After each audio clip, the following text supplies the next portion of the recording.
శ్రీమాత్రే నమః. రేపటి నుంచి మనకు వారాహి నవరాత్రులు కాబట్టి మనం చేతనైనంతలో మనకు మించి అప్పులు చేసి వద్దు.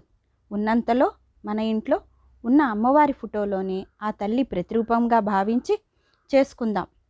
ఆ తల్లి రూపం కాబట్టి, ఆ తల్లే రూపం కాబట్టి ఎవరికి ఎలా చేతనైతే వాళ్ళు అలా చేసుకోండి. పక్కవాళ్ళు చేస్తున్నారు, మనం చేయలేకపోతున్నాము అని బాధపడవద్దు. ఇప్పుడు ప్రయత్నిద్దాం. వచ్చే ఏటికి తల్లే ఇస్తుంది, బాగా శ్రద్ధగా పెద్దగా మంచిగా చేసుకునేలాగా. కాబట్టి పుట్టగానే ఆవకాయ అన్నం తినరు కదా, అలాగే నిత్యం తల్లికి వడపప్పు, పానకం, చిన్న బెల్లం ముక్క, కుదిరితే మొదటి రోజు కాబట్టి కొబ్బరికాయ కొడదాం. ఎల్లవేళలా ఆ తల్లి స్మరణ చేస్తూ నామం జపిస్తూ ఉందాం. అమ్మ మన మనసు ఒకటే కోరుతుంది, ఏమీ కోరదు. ఎల్లవేళలా మనసులో తలుచుకుందాం. శ్రీమాత్రే నమః. లైక్ చేయండి.